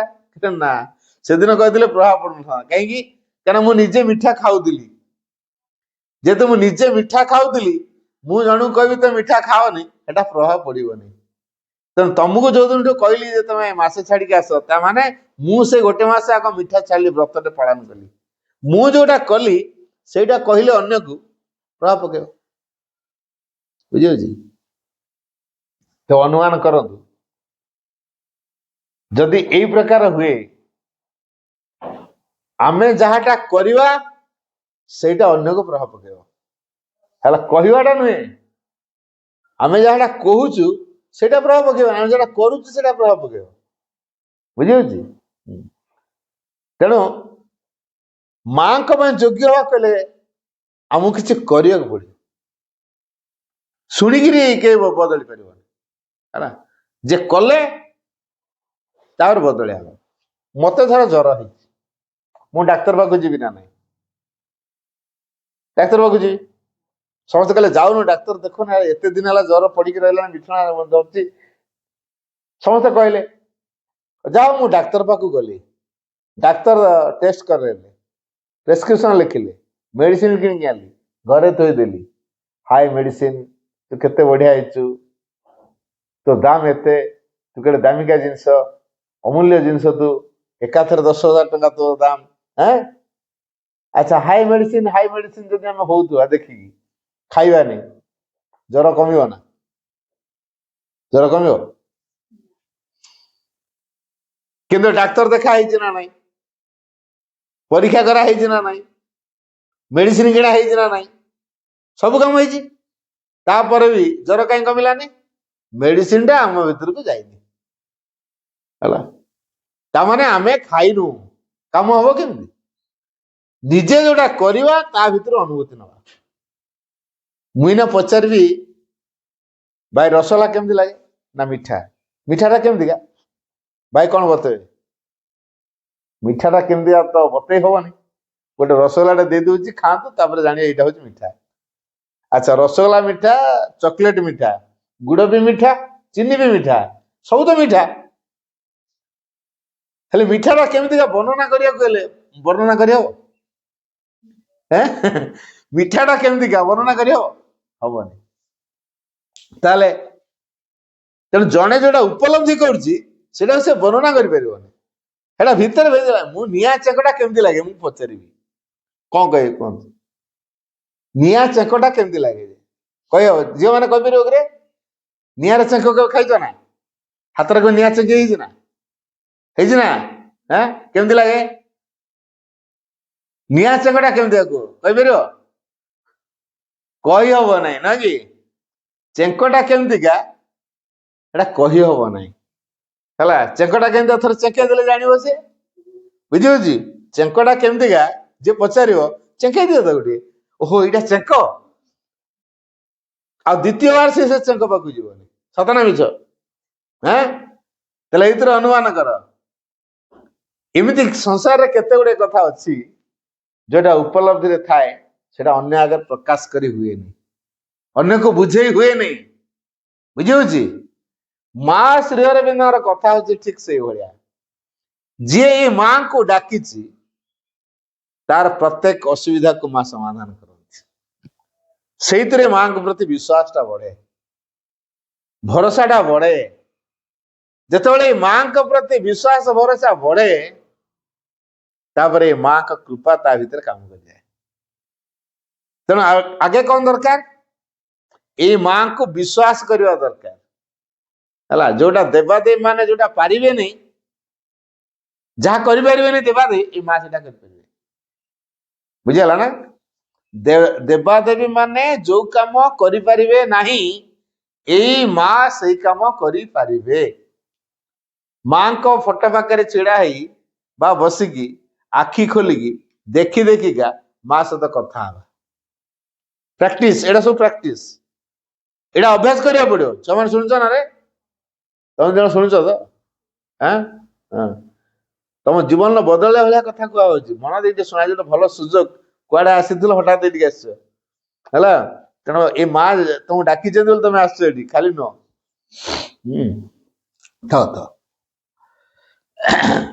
ତେଣୁ ତମେ କେତେ ଦିନ ଦେବତାଙ୍କୁ ଡାକିଥିବ, ଗଣେଶଙ୍କୁ ଡାକିଥିବ, ସରସ୍ୱତୀଙ୍କୁ ଡାକିଥିବ, ଲକ୍ଷ୍ମୀଙ୍କୁ ଡାକିଥିବ, ତାରିଣୀ ମାଙ୍କୁ ଡାକିଥିବ, ଜଗନ୍ନାଥଙ୍କୁ ଡାକିଥିବ, ଶିବଙ୍କୁ ଡାକିଥିବ, ଏମିତି କେତେ ଦିନ ଦେବତାଙ୍କୁ ଡାକିଥିବ। କିନ୍ତୁ ରାଗ, ହିଂସା, ଲୋଭ, ଅହଙ୍କାର ଏଟା କମିଛି? ବାଦ ବିବାଦ, କଳି କରିବା ଗୁଣ କମିଛି? କମି ନାହିଁ ହେଲା। ଯଦି ଏତେ ଡାକିଲା ପରେ ବି କମୁ ନାହିଁ, ତା ମାନେ କଣ? ଏମାନେ କେହି ବଦଳେଇ ପାରୁନାହାନ୍ତି ଆମମାନଙ୍କୁ ହେଲା। ତେଣୁ ଏ ଦୃଷ୍ଟିରୁ ଆମେ ଯଦି ବଦଳିବାକୁ ଚାହୁଁଛୁ, ଯିଏ ବଦଳେଇବେ ତାକୁ ଡାକିବା। ଆମକୁ ଯିଏ ଗଢିଛନ୍ତି ସିଏ ହିଁ ଭାଙ୍ଗିକି ପୁଣି ତିଆରି କରିଦେବେ। ଆମକୁ କିଏ ଗଢିଛନ୍ତି? ମା ଗଢିଛନ୍ତି। ତେଣୁ ମାକୁ ସେଥିପାଇଁ ଡାକିବା ଦରକାର ହେଲା। ଯେତେ ଯେତେ ଭଗବାନ ଡାକିଛୁ ଆମେ, ତାଙ୍କୁ ପୁଣି ଜଣେ କିଏ ସୃଷ୍ଟି କରିଛି ନା ନାହିଁ? ତେଣୁ ତାଙ୍କୁ ଯିଏ ସୃଷ୍ଟି କଲା, ସେଇ ହଉଛନ୍ତି ଆଦିମାତା, ଆଦ୍ୟାଶକ୍ତି। ସେ ହଉଛନ୍ତି ଦିବ୍ୟ ଜନନୀ, ସେ ସମସ୍ତଙ୍କର ମା। ତେଣୁ ସେ ସମସ୍ତଙ୍କର ଯିଏ ମା, ଆମେ ସେ ମାକୁ ଡାକିବା। ଯେତେବେଳେ ସମସ୍ତଙ୍କର ଯିଏ ମା, ଆମେ ଯେତେବେଳେ ତାକୁ ଡାକିବା, ଧୀରେ ଧୀରେ କଣ ହବ? ତାଙ୍କ ପ୍ରଭାବ ଆମ ଭିତରେ କାମ କରିବ। ତାଙ୍କ ପ୍ରଭାବ ଯେତେବେଳେ ଆମ ଭିତରେ କାମ କରିବ, ଆମ ଭିତରେ ଥିବା ଗୋଳମାଳ ଗୁଡାକ ବାହାରିବ ନା ନାହିଁ? ଫାଙ୍କା ବୋତଲ ଦେଖିଛ ପିଲାମାନେ? ଝିଅ ଦେଖିଛ କିରେ? ଫାଙ୍କା ବୋତଲ ଦେଖିଛ ନା ନାଇଁ? ସେଠି ଗୋଟେ ପାଣି କୁଣ୍ଡ ଅଛି। ମୁଁ କହିବି ଯାଅ ସେଠି ପାଣି କୁଣ୍ଡରୁ ବୁଡେଇକି ପାଣି ବୋତଲଟା ପୂରଣ କରିକି ଆଣିବ। ତମ ବୋତଲଟା ଦେଲି, ବୁଡେଇକି ଆଣିବ। ଆଚ୍ଛା, ପାଣି ବୋତଲଟାକୁ ନେଇକି ପାଣିରେ ବୁଡେଇକିରି ଆଣିବ। ବଡ ବଡ ବଡ ବଡ ଭୋଡକା ବାହାରିବ ନା ନାଇଁ କୁହ? ବାହାରିବ ନା? ଆଚ୍ଛା, ଏଇ ଭୋଡକାଟା କଣ ପାଇଁ ବାହାରିଲା? ପାଣି ଭିତରକୁ ଯେତିକି ଆମେ ବୋତଲଟା ଭର୍ତ୍ତି କରୁଛେ, ପାଣି ତା ଭିତରେ ଢୁକିବ ନା ନାଇଁ? ତେଣୁ ବୋତଲ ଭିତରେ ଯେତିକି ପାଣି ପ୍ରବେଶ କଲା, ବୋତଲ ଆଗରୁ କଣ ଥିଲା? ପବନ ଥିଲା। ଫାଙ୍କା ବୋତଲଟା ମାନେ ତା ଭିତରେ ପବନ ଅଛି। ତେଣୁ ଯେତକ ପବନ ଥିଲା, ପାଣି ପଶିଲା ପରେ ସେ ପବନକୁ ସେ କଣ କରିବ? ବାହାର କରିଦବ। ତେଣୁ ପବନ ଯେତେବେଳେ ପାଣିକି ଫୁଟେଇକି ବାହାର କରୁଛି, ବଡ ବଡ ବଡ ବଡ ଭୋଡକା ବାହାରୁଛି। ଠିକ ସେଇଭଳିଆ ବୋତଲ ଭିତରୁ ପବନ ବାହାରିଲା ଭଳିଆ, ଭୋଡକା ତିଆରି କଲା ଭଳିଆ, ଆମେ ଯେତେବେଳେ ମାଙ୍କୁ ଡାକିବା, ଆମ ଭିତରେ ଯୋଉ ଖରାପ ଗୁଣ ଗୁଡା ସବୁ ଅଛି, ସେ ଧୀରେ ଧୀରେ ବାହାରି ଆସିବ ହେଲା। ତମ ଘରେ ଅନ୍ଧାରିଆ ହେଇଛି, ମଶା ଲାଗୁଛନ୍ତି, ଧୂଆଁ ଦେଇଦବ, ମଶା ରହିବେ? ବିଳବିଳେଇ ଭଳି ଆସିବେ ନା ନାଇଁ? ଗୋଟେ ବାଟ ରଖିଛ, ସେଇପଟେ ଆସିବେ। ସବୁ ମଶା ଦେଖିବ ସେଇପଟେ ଆସିବେ ହେଲା। ତେଣୁ ଧୂଆଁ ଦେଇଦେଲେ ମଶା ମାନେ ବାଟ ଖୋଜୁଛନ୍ତି କେମିତି ଆମେ ଏଠୁ ଯିବୁ। ଠିକ ସେଭଳି ମାଙ୍କ ପ୍ରଭାବ ଯେତେବେଳେ ତମ ଭିତରେ ପ୍ରବେଶ କରିଯିବ, ତମ ଭିତରେ ଯୋଉ ଗୋଳମାଳିଆ ଜିନିଷ ଥିବ ସେ ସବୁ ବାହାରିବ। ଆଚ୍ଛା, ତମ ଭିତରେ ରାଗ ଥିଲେ ରାଗ ବାହାରିବ, ଲୋଭ ଥିଲେ ଲୋଭ ବାହାରିବ, ହିଂସା ଥିଲେ ହିଂସା ବାହାରିବ, ଅହଙ୍କାର ଥିଲେ ଅହଙ୍କାର ବାହାରିବ, ଅନ୍ୟ ପ୍ରତି ଶତ୍ରୁତା ଭାବ ଥିଲେ ସେ ଶତ୍ରୁତା ହିଁ ବାହାରିବ। ଯାହା ବଦଗୁଣ ଥିବ ବାହାରି ଆସିବ। ଆଚ୍ଛା, ସେଇ ସମୟରେ କଣ କୁହାଯିବ? ଲୋକେ କହିବେ ଆଗରୁ ରାଗୁନଥିଲା, ଆଗରୁ ଏତେ ଜିଦିଆ ହଉନଥିଲା, ଆଗରୁ ଏତେ ଅମାନିଆ ହଉନଥିଲା, ଆଗରୁ ଏତେ ରାଗି ସ୍ୱଭାବ ହଉନଥିଲା। ଆଜିକାଲି କଣ ଏତେ ଏମିତି ହଉଛି? ପୁଣି ମାଙ୍କୁ ଡାକୁଛି, ଫୁଲ ଦଉଛି, ଧୂପ ଦଉଛି, ପାଚର କରୁଛି, ଏତେ ରାଗୁଛି। ତାର କାରଣ କଣ? ମାଙ୍କୁ ଡାକିଲେ ମାଙ୍କ ପ୍ରଭାବ ଆମ ଭିତରେ କାମ କରେ। ଯେତେବେଳେ ମାଙ୍କ ପ୍ରଭାବ ଆମ ଭିତରେ କାମ କରିବ ହେଲା, ସେତେବେଳେ କଣ ହବ? ଆମ ଭିତରେ ଯୋଉ ଖରାପ ଗୁଣଟା ଅଛି ସେ ବାହାରି ଆସିବ ପଦାକୁ। ଭିତରେ ଲୁଚିକି ଥିଲା, ଧରା ପଡୁନଥିଲା, ମାଙ୍କୁ ଡାକିବା ଫଳରେ ସେ ବାହାରିଲା ହେଲା। ତେଣୁ ସେଥିରେ ବ୍ୟସ୍ତ ହବାର କିଛି ନାହିଁ। ଆମ ଭିତରକୁ ମାଙ୍କ ପ୍ରଭାବ, ମାଙ୍କ କୃପା ପ୍ରବେଶ କଲାଣି। ଭଲ ନା ଖରାପ? ସେଇଟା ଭଲ। ସେଇଥିପାଇଁ ମୋ ଭିତରେ ଥିବା ଖରାପ ଗୁଣ ଗୁଡା ବାହାରି ଆସୁଛି। ତେଣୁ ଯୋଉ ଖରାପ ଗୁଣଟା କାହିଁକି ବାହାରି ଆସିଛି ଉପରକୁ? କାରଣ ଏଇଟା ବଦଳିବା ପାଇଁ ପ୍ରସ୍ତୁତ ହଉଛି। ମୋର ଖରାପ ଗୁଣଟା ବଦଳିକି ଭଲ ଗୁଣରେ ପରିଣତ ହବ, ଏଇଥିପାଇଁ ସେ ବାହାରି ଆସିଛି ହେଲା। ତେଣୁ ଏଇ ମାଙ୍କୁ ବାରମ୍ବାର ବାରମ୍ବାର ବାରମ୍ବାର ଡାକିଲେ ମାଙ୍କ ପ୍ରଭାବ ଆମ ଭିତରେ ପ୍ରବେଶ କରିବ, ଆମେ ଶକ୍ତ ହେଇଯିବା। ଗୋଟେ କଣ୍ଟାଟେ ମୁଁ କାଠ ଧରେ ବାଡେଇଲି, ଥରେ ବାଡେଇଛି ଟିକିଏ ବସିଛି, ବାହାରି ଆସିବ ନା ନାହିଁ? ଆଉ ଥରେ ବାଡେଇଲି, ଆଉ ଟିକେ ପଶିଲା, ଆଉ ଟିକେ ବାଡେଇଲି, ଆଉ ଟିକେ ପଶିଲା। ତେଣୁ ଯେତେ କାଠ ଭିତରକୁ କଣ୍ଟାଟା ପଶିବ ସେତେ ଷ୍ଟ୍ରଙ୍ଗ ହେଇଯିବନି। ସହଜରେ ତାକୁ ହାତରେ ହଲେଇକି ବାହାର କରିହବ? ହବନି। ସେମିତି ଆମ ଜୀବନରେ ଯେତେ ସବୁ ପ୍ରହାର ଆସିବ ଜାଣିଥାଅ ଆମକୁ ସେ କଣ କରିବ? ମଜବୁତ କରେଇବ ହେଲା। ଆମେ ମଜବୁତ ହେଇଯିବା। ଯେମିତି କହିଲି କଣ୍ଟାଟେ କାଠ ଦେହରେ ମୁଁ ଫୁଟେଇବି ଲୁଗା ଟାଣିବା ପାଇଁ କି ଅନ୍ୟ କଣ କରିବା ପାଇଁ। କଣ୍ଟାଟା ବାଡେଇଲି କାଠରେ, ଥରେ ବାଡେଇଛି, ଅଳ୍ପ ଟିକେ ଯାଇଛି, ହଲୁଛି, ହାତରେ ହଲେଇ ଦେଇକି ବ୍ୟବହାର କରିହବ ହେଲା। ବାରମ୍ବାର ବାଡେଇଲି, ମାନେ ବାରମ୍ବାର ବାରମ୍ବାର ବାଡେଇଲି, କଣ୍ଟାଟା ବହୁତ ପଶିଗଲା ଭିତରକୁ, ଆଉ ହାତରେ ବାହାରିବ? ତା ପାଇଁ ଚିମୁଟା ଦରକାର, ପ୍ଲାସ୍ ଦରକାର, ଟାଣିକି ବାହାର କରାହବ। ନାଇଁ ସହଜ ବାହାରିବ? ବାହାରିବନି। ଏଇ ଯୋଉ ବାରମ୍ବାର ଆଘାତ ଦ୍ଵାରା ଆମେ ଭିତରକୁ ଭିତରକୁ ପ୍ରବେଶ କରୁ। ଅର୍ଥାତ୍ ଆମ ଭିତରେ କିଏ ଅଛି? ମା ଅଛନ୍ତି। ଏଇ ଯୋଉ ଦିବ୍ୟ ଜନନୀ ସେ ଆମ ଭିତରେ ଅନ୍ତରାତ୍ମା ରୂପରେ ଅଛନ୍ତି। ତେଣୁ ବାହାରୁ ଯେତେ ପ୍ରଭାବ ଆସିବ, ଆମେ ମାଙ୍କୁ ଯେତେ ଡାକୁଥିବା, ମାଙ୍କୁ ଯେତେ ଯେତେ ଡାକୁଥିବା, ଯେତେ ଯେତେ ଡାକୁଥିବା, ମାଙ୍କ ଶକ୍ତି ଆମ ଭିତରେ ସେତେ କାମ କରୁଥିବ। ସେ ଯୋଉ ମାଙ୍କ ଶକ୍ତିର ପ୍ରଭାବରେ ଆମେ ଭିତରୁ ଭିତରୁ ସେତିକି ପ୍ରବେଶ କରୁଥିବା। ଆମ ଭିତରେ କଣ କଣ କାଳିମା ସବୁ ଅଛି ଆମେ ଜାଣିପାରିନୁ, ତାପରେ ଅନ୍ୟମାନଙ୍କୁ ଦେଖେଇବେ। ଅନ୍ୟମାନେ ଆମ ପାଇଁ ଦର୍ପଣ ହେଇଯିବେ। ଭାଇ ଭୁଲ କଲେ, ଅପା ଭୁଲ କଲେ, ସେ ଝିଅ ଏମିତି ଭୁଲ କଲା, ସେ ପୁଅ ଏମିତି ଭୁଲ କଲା, ଏମିତି କହିବେ। ବୁଝିହଉଛି? ଆଚ୍ଛା, ତାଙ୍କର ଭୁଲ ଗୁଡା ମତେ ଦେଖାଗଲା, ମୁଁ ତାଙ୍କୁ କହିଦେଲି ଏ ଭୁଲ ବୋଲି, ସେ ଯଦି ମୋ ଉପରେ ବିଗିଡେ, ତୁ ତ ଗୋଟେ ଲୋକ ହେଇଗଲଣି ମୋ ଭୁଲ ବାଛିବା ପାଇଁ। ଲୋକ ଆଜିକାଲି ଏମିତି କହୁନାହାନ୍ତି? ଆଚ୍ଛା, ଜଣେ ଯିଏ ଭୁଲଟା ଆମର ଦେଖେଇଦେଲା, ସେ ଭଲ ଲୋକ ନା ଖରାପ ଲୋକ? ଯିଏ ଆମର ଭୁଲ ଦେଖେଇଲା ନିଶ୍ଚୟ ସେ ଆମର ଭଲ ଲୋକ। କାହିଁକି? ମୋ ଭୁଲଟା କଣ ମୁଁ ନିଜେ ଜାଣିପାରୁନଥିଲି। ଯେହେତୁ ମୋ ଭୁଲଟା କଣ ମୁଁ ନିଜେ ଜାଣିପାରୁନଥିଲି, ଆଉ ଜଣେ ମତେ ଜଣେଇ ଦେଲା, ତେଣୁ ମୋ ବଦଳିବା ପାଇଁ ସେ ସୁଯୋଗ ସୃଷ୍ଟି କଲା ହେଲା। ଆଉ ଜଣେ ମତେ ବଦଳେଇବା ପାଇଁ ସୁଯୋଗ ଦେଲା। ମୋ ଭୁଲଟା କଣ ମୁଁ ଜାଣିପାରୁନଥିଲି, ଆଉ ଜଣେ ଜଣେଇ ଦେଲା ହେଲା। ତେଣୁ ଆଉ ଜଣେ ଯେତେବେଳେ ଜଣେଇ ଦେଲା, ତେଣୁ ସେ ମୋ ବଦଳିବା ପାଇଁ ସୁଯୋଗ ତିଆରି କଲା। ଏ ଦୃଷ୍ଟିରୁ ସେ ମୋ ପାଇଁ ବନ୍ଧୁ, ସେ ମୋର ମିତ୍ର, ସେ ମୋର ଶତ୍ରୁ ନୁହେଁ। କିନ୍ତୁ ଆମେ ସାଧାରଣ ମଣିଷ କଣ କହନ୍ତି? ଯଦି କେହି ଜଣେ ଆଉ ଜଣଙ୍କର ଭୁଲ ଦେଖେଇ ଦେଲା, ହଁ ମୁଁ ତ ଖାଲି ଭୁଲ କରୁଛି, ତୁ ତ ବାକି ଠିକ କରୁଛୁ, ଆଉ କହିକି ଦି ଜଣଙ୍କ ଭିତରେ ଯୁକ୍ତି ତର୍କ ହଉଛି କି ନାହିଁ? ପରିବାର ଭିତରେ ହଉ ବା ଅନୁଷ୍ଠାନରେ ହଉ, ଦୋଷ ଦେଖା ଦେଖି ଆରମ୍ଭ ହେଲା ମାନେ ଏଇଟା କାଦୁଅ ଫୋବଡା ଫୋବଡି ହବା ହେଲା। ମୁଁ ଜଣଙ୍କର ଦୋଷ ଦେଖିଲି ମାନେ କଣ, ତାପରେ କାଦୁଅ ଫୋବାଡିଲି, ସିଏ ଧରିବ ମତେ କାଦୁଅ ଫୋବାଡିବ, ତାମାନେ ସେ ମୋ ଭୁଲଟା ସିଏ ବାଛିବ। এইଭଳି ଉଭୟ କାଦୁଅ ଛଡାଛଡି ହେଲେ ପରିଷ୍କାର ହବା ନା ଗୋଳିଆ ହବା?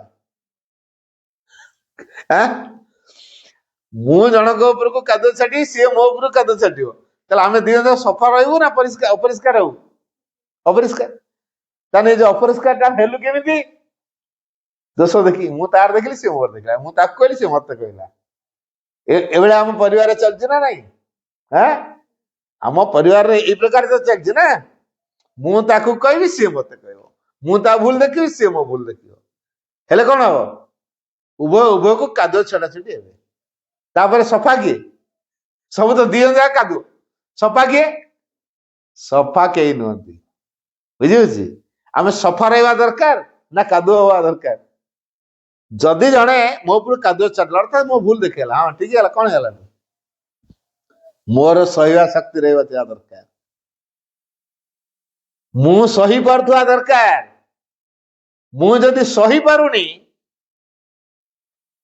ताले मु महान ही परिबिनी हला माँ लिखी जो माने बेसी सही पारिबे विजय तांकरी भाग्य अछि को माने विजय लाभ करिवे जय कार हबो जो माने बेसी सही पारिबे हला जे बेसी सहीबो तार विजयटा सुनिश्चित हो अच्छा जे सहीबो से नमनीय हबो ना टाणुआ हबो नमनीय हेदे तो सहीबो ना टाणुआ है तो संगे संगे प्रतिक्रिया देखेबो कौन हला तू मते कह दउ तू गोटे लोक कहलुनी कह दउ ना जो माने नमनीय स्वभावर विनयी स्वभावर से माने निश्चित सही पारिबे तेना हम स्वभावटा बदलिया दरकार नमनीय हवा दरकार जो मैंने फूल देखी जा अरे झील दी जन तुम इाड़ साड़े अनेल मत कह फूल देखी कि नहीं हाँ क्रिकेट बॉल भाया टाणुआ पथर भाया टाणुआ लुहा भाया टाणुआ ना नरमा नरमा तो अच्छा तार नरमा गुण जो फूलटी कौन प्रकाश पाई कह रंग सुंदर बासना सब अच्छी ना नहीं फूल गछ को छिंडा गला फूल कह ना तुम गरीब लोक तो नहीं पार मुझे धनी घर को जी कहे तुम झील पिला कौन आस फूल मत मोटू ना ना नहीं पु पिला पठा मुझे मान पाक जी कहे धनी गरीब बाचे नहीं पुओ झील बाचे नहीं फूल को जमी छिड़े देले से आपत्ति करे नहीं हला आम तो काटिकी टिक टिक कर फोपाड़ दौचे तथा से कंप्लेन करे केबे कंप्लेन करे फूलर ए नमनीय गुण पाई से भगवान को सेवार लगुच ना नहीं सुंदर परिवेश तैयारी कर नहीं फूल बगीचा को पशिगले मन को माने खुशी हो जाए दुख आमर पलाय ना नहीं फूलर ए नमनीय गुण पाई तेणु जहाँ भितर जेते नमनीयता अच्छी जेते सरलता अच्छी सी सेते माँ कर निकटतर हम माँ कृपा पाए नमनीय और सरलता है नमनीय जे जेतिक हम जेते जे सरल हम सरल गोटा जहाँ भितर अविश्वास नहीं जहाँ भितर कपट भाव नहीं भितर गोटे कथा बाहर आ गोटे कथा बाहर मधुरा मधुरा कथा कहतु भितर आ गोटे कथा कहतु है यहाँ कह जाए कपट बुझी ना सरल हम माने संदेह करिवो नहीं ये जे माँ एवं ये श्री अरविंद होते परम प्रभु ये माँ होते दिव्य जननी मोर संदेह नहीं तेणु तांकर बाणी सब ठीक मोर संदेह नहीं बाणी हूँ शक्ति मोर संदेह नहीं बुझी ये भाव में माँ श्री अरविंद कथार मोर जदि संदेह नहीं विश्वास अच्छी से जहाँ कह ठीक बोली कहते मुझे मानी जेपर्यंत माँ श्री कथा ठीक बोली मोर विश्वास है सत्य मानी हो कि हम तेणु माँ श्री कथा ठीक बोली केत आसो जहाँ भितर सरलता रही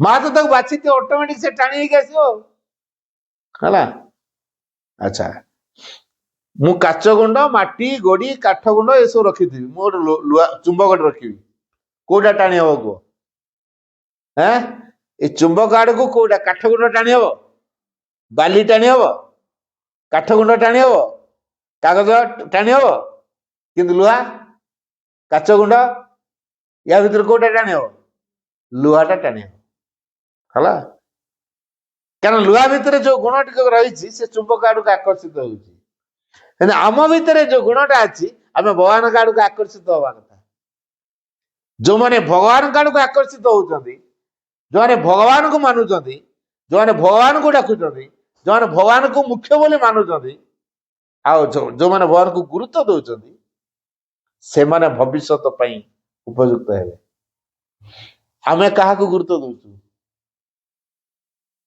टंका पैसा को गुरुत्व दौचु जमीबाड़ी की गुरुत्व दौचु चाकरी वृत्ति की गुरुत्व दौचु है पद पदवी की गुरुत्व दौचु सम्मान को गुरुत्व दौचु है आम एवढा गुरुत्व दौचु भगवान कौटी गुरुत्व देचु ଯଦି ଆମ ଜୀବନରେ ଭଗବାନଙ୍କୁ ଗୁରୁତ୍ୱ ଦବା ତାହେଲେ ମା ଶ୍ରୀ ଅରବିନ୍ଦ ଯାହା କହିଛନ୍ତି ତାକୁ ଜୀବନରେ ନିଶ୍ଚିତ ପାଳନ କରିବା। ତାହେଲେ ସେଇ କଥାଟା ଧୀରେ ଧୀରେ ଧୀରେ ଧୀରେ ଆମ ଭିତରେ ମାଙ୍କ ପାଇଁ ଯୋଗ୍ୟ କରେଇବ ଆମକୁ। ଯେତେବେଳେ ମାଙ୍କ ପାଇଁ ଆମେ ଯୋଗ୍ୟ ହେଇ ଉଠିବା ତାପରେ ସଂସାର ବଦଳିବାରେ ସାହାଯ୍ୟ କରିଦବା ହେଲା। ତେଣୁ ମାଙ୍କର ଯୋଗ୍ୟ ହବାକୁ ହେଲେ ଆମ ଭିତରେ ଗୋଟାଏ କଥା ଦରକାର, ସେଇଟା ହେଲା ମାଙ୍କ ପାଖରେ ନିଜକୁ ଦେଇଦବା ସମର୍ପଣ।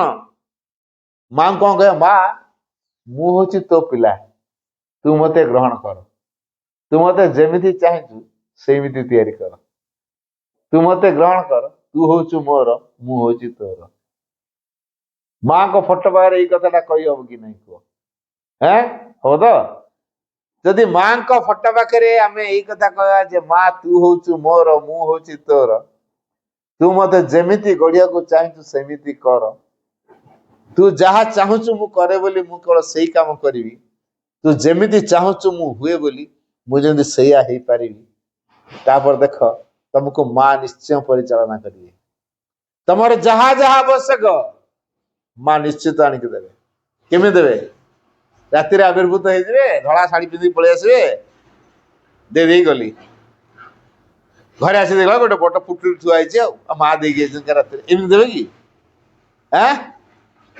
ତାହେଲେ ମା କେମିତି ଦେବେ? କାହାରି ନା କାହା ମାଧ୍ୟମରେ ଦେବେ ହେଲା, କାହାରି ନା କାହା ମାଧ୍ୟମରେ ଦେବେ। ତେଣୁ ମାଧ୍ୟମ ପ୍ରତି କୃତଜ୍ଞ ରହିବା ଦରକାର, ମାଧ୍ୟମକୁ ସ୍ୱୀକାର କରିବା ଦରକାର, ମାଧ୍ୟମକୁ ଗ୍ରହଣ କରିବା ଦରକାର। ମୁଁ ଯଦି ଜଳୁଛି ତାହେଲେ ଏଠି ଯେତେଟା ଜଳୁନଥିବା ବତି ଥିବ ମୁଁ ଜଳେଇ ଦେବି ନା ନାହିଁ? ମୁଁ ଯଦି ଜଳୁଛି, ଏଠି 100ଟା କ୍ୟାଣ୍ଡେଲ ଅଛି ଜଳୁନି, କିନ୍ତୁ ମୁଁ ଗୋଟେ କ୍ୟାଣ୍ଡେଲ ଜଳୁଛି, ତାହେଲେ ଜଳୁଥିବା କ୍ୟାଣ୍ଡେଲଟା 100ଟା ଜଳୁନଥିବା କ୍ୟାଣ୍ଡେଲକୁ ଜଳେଇ ପାରିବ ନା ନାହିଁ? ପରିବାରରେ ଯଦି ଜଣେ ମାଙ୍କୁ ଡାକୁଛି ତାର ପ୍ରାର୍ଥନାର ପ୍ରଭାବରେ ପରିବାରକୁ ବଦଳେଇ ଦବ ନା ନାହିଁ? ନିଶ୍ଚୟ ବଦଳେଇ ଦବ, କିନ୍ତୁ ସିଏ ସେତିକି ଶକ୍ତିର ଅଧିକାରୀ ହବା ଦରକାର ହେଲା। ଆଚ୍ଛା, ଜଳିବାର ପୁଣି 2 ପ୍ରକାର ଅଛି। ଦେଖ, ମୁଁ ଧୂପ ଲଗେଇବା ପାଇଁ ଦିଆସିଲିଟା ମାରିଛି, ଫ୍ୟାନଟା ଘୁରିଲା, ପବନ ହେଲା, ଦିଆସିଲା ଜଳିବ ନା ଲିଭିବ?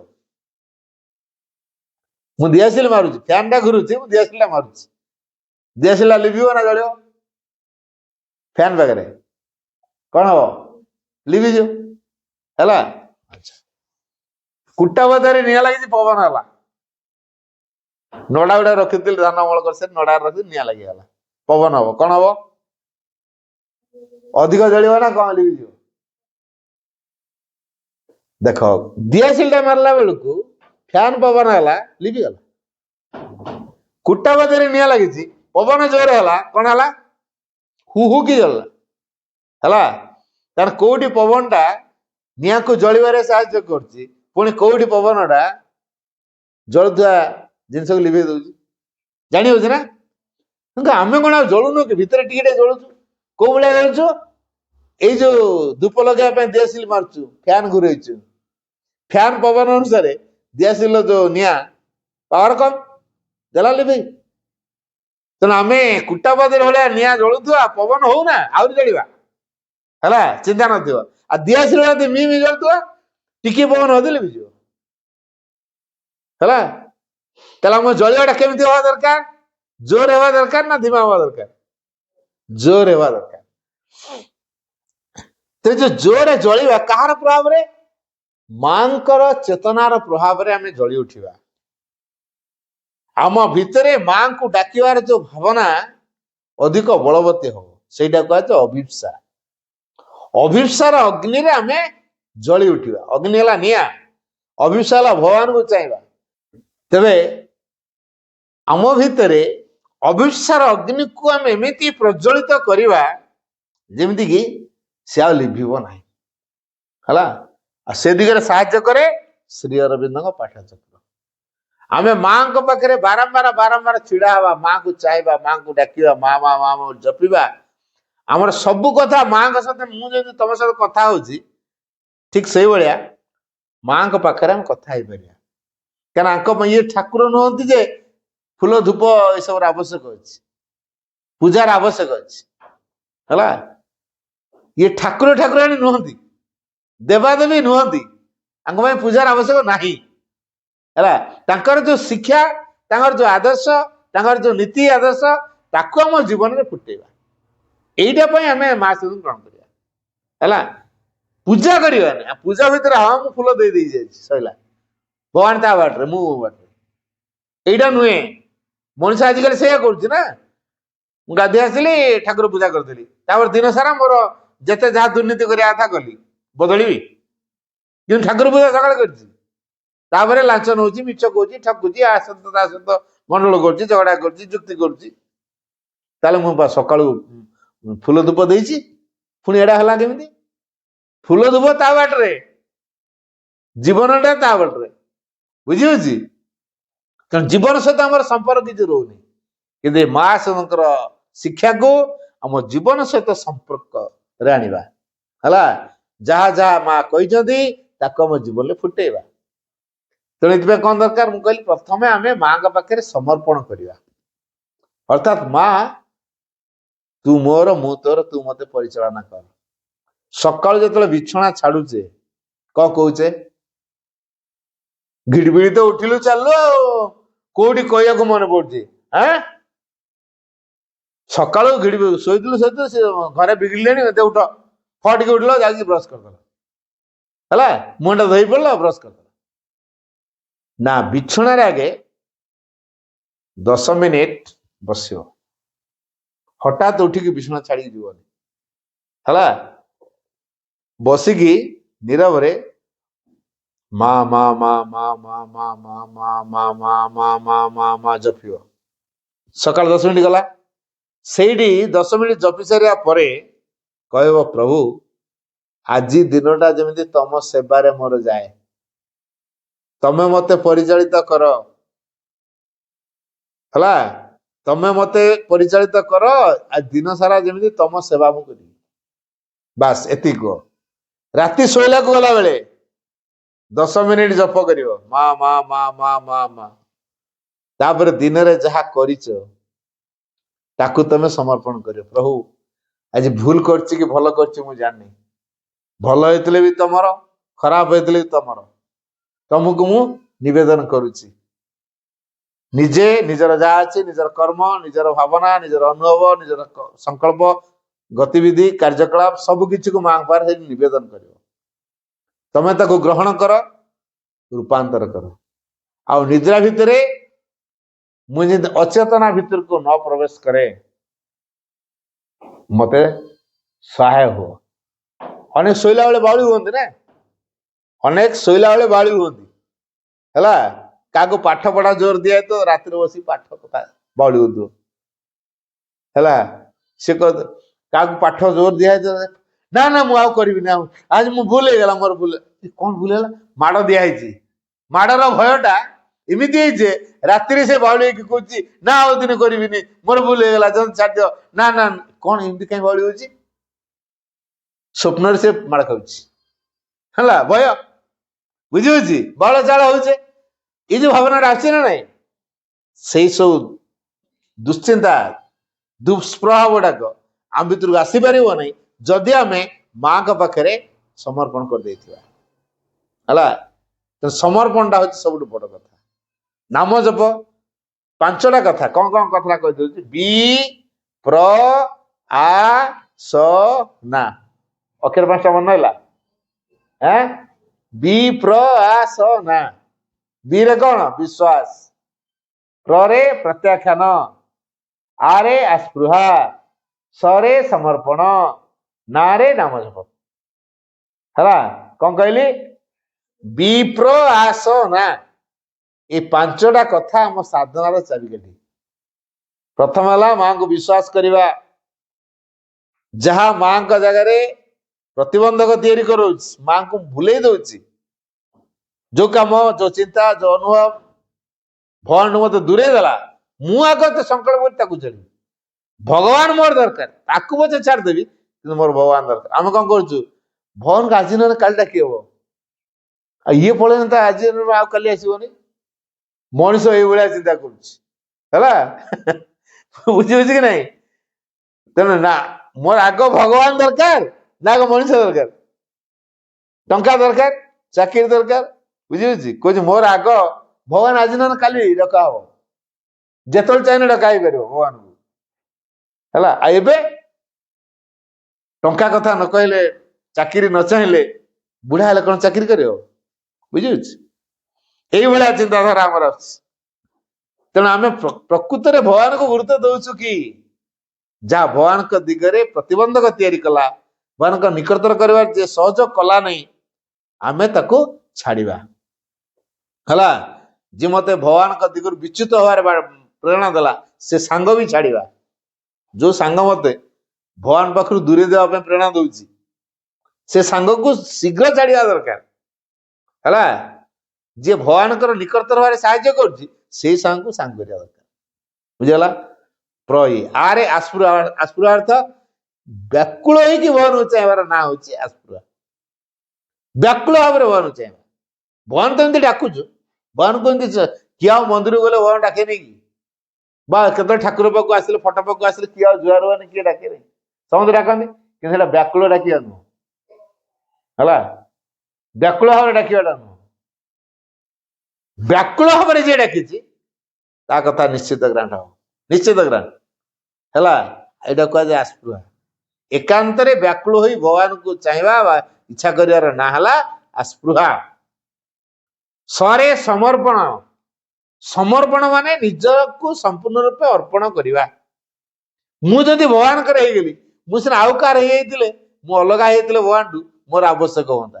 ମୁଁ ଯଦି ଭଗବାନଙ୍କର ହେଇଗଲି, ଭଗବାନ ସହିତ ଏକ ହେଇଗଲି, ତାହେଲେ ମୁଁ ଗୋଟେ ଅଲଗା ଅଛି ଯେ ମୋର ଆବଶ୍ୟକ ହବ। ଅଲଗା ହେଲେ ଆବଶ୍ୟକ ହବ, ଅଲଗା ନହେଲେ ଆବଶ୍ୟକ ଅଛି? ନଦୀ ଯାଇକି ସମୁଦ୍ରରେ ମିଶିଯିବ, ସମୁଦ୍ର ଦେଖେଇ ହବ କୋଉଟା ଅରଡେଇ? ଦେଖେଇ ହବ କୋଉଟା ଅରଡେଇ କୋଉଟା ବୈତରଣୀ? ଦେଖେଇ ହବ? ସମୁଦ୍ର ଦେଖେଇ ହବନି ଅରଡେଇ, କିନ୍ତୁ ଅରଡେଇ ପାଣି ଯାଇକି ସମୁଦ୍ର ମିଶିଛି ନା ନାହିଁ? ଏ ଅରଡେଇର ପାଣି ସମୁଦ୍ର ମିଶୁଛି କି ନାହିଁ? କିନ୍ତୁ ସମୁଦ୍ରରେ କଣ ଦେଖେଇ ହବ କୋଉଟା ଅରଡେଇ ନଈ? ଦେଖେଇ ହବନି। କାହିଁକି ଦେଖେଇଲାନି? ନା ମିଶିଗଲା ହେଲା। ତେଣୁ ଏଇ ଯୋଉ ମିଶିବା ଦ୍ଵାରା ଆମେ ଭଗବାନ ସହିତ ଏକ ହେଇଯାଉ, ଅଲଗା ଆଉ ହଉନା, ଯାହାଫଳରେ ଆମର ଅଲଗା ଇଚ୍ଛା ଆଉ ରହେ। ବୁଝିଗଲା? ମଣିଷର ଅଲଗା ଇଚ୍ଛା ଥିବା ପର୍ଯ୍ୟନ୍ତ ସେ ଇଚ୍ଛା ପୂରଣ ନହେଲେ ଦୁଃଖ ଆସିବ। ଅଲଗା ଇଚ୍ଛା କିଛି ନାହିଁ, କେବଳ ମୋର ମା ଦରକାର। ଆଉ ମାକୁ ଯିଏ ଡାକୁଛି ତାର କଣ ଆବଶ୍ୟକତା ମା ବୁଝୁଥିବେ। ଛୋଟିଆ ଛୁଆ, କଣ ଛୁଆ, ସେ କହେ ମତେ ହର୍ଲିକ୍ସ ଦିଅ, ସେର୍ଲାକ ଦିଅ, ଲାକ୍ଟୋଜେନ ଦିଅ, ପରିବା ସିଝା ଦିଅ, ଶାଗୁ ଦିଅ, ମିଶ୍ରି ପାଣି ଦିଅ, ଗ୍ରାଇପ୍ ୱାଟର ଦିଅ, କହେ। ମତେ ପାର୍କ ବୁଲେଇ ଦିଅ, କହେ। ମତେ ଅଣ୍ଡା ସିଝା ଦିଅ, କହେ। କିଛି କହେନି, କିନ୍ତୁ ତା ମା ତ ଦିଏ ନା ନାହିଁ? ଦିଏ ନା ନାହିଁ? କାହିଁ? ସେ ତ ମାଗୁନି, ତା ମା ଦଉଛି।